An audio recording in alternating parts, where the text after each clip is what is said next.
Hi. All right. My signature of the book is based on the word conceive. And after doing a lot of research, I decided to stay with what my initial definition of the word conceive is, or the initial idea that comes to my mind, which is like conceiving a child. And so I asked people that I know what they know about the story of their conception. And a lot of people don't know anything, which maybe is a good thing. And some people responded anonymously via a Google Doc.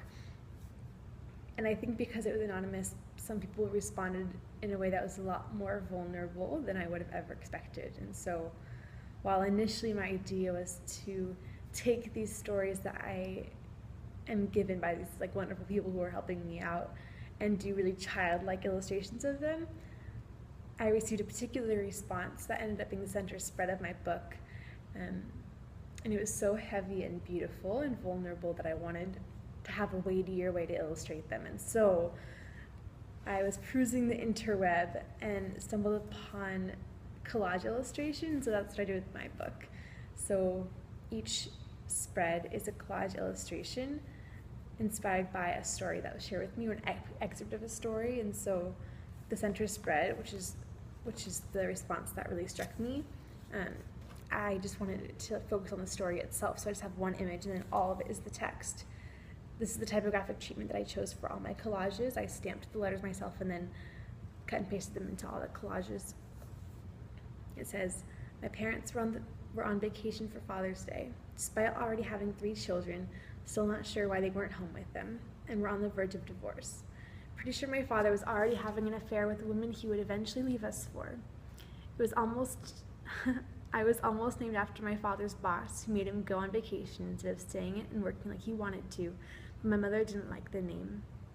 As I wrote that, I just realized I think I was most definitely an accident." So, that is the center spread. It's quite basic. But the other spreads are much more like traditional collage work. This one's, the line is, "Picked up a boring Protestant virtue name." Or this is the line I used when I was testing different ways of doing the collages.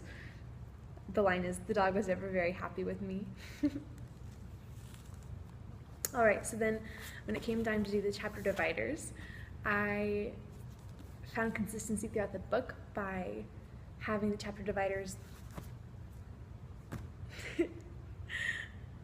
When it came to the chapter dividers, that was a way to bring consistency into the book and also to bring my signature into the rest of the book. And so to make these collages, I have these 11 books that are stacked in my room still and have been for weeks. And I would flip through it time and time again. And so I got to know and be familiar with these people in the book and the places in the books. And so I used these images that I fell in love with but never found a purpose in any of the collages to then use as the chapter dividers. So as you'll see, they're all either originally black and white film images or they're desaturated. And then I use the same typographic treatment to put the person's name in their word. And then I used the last page of the previous signature and the front page of the current signature to create one full image.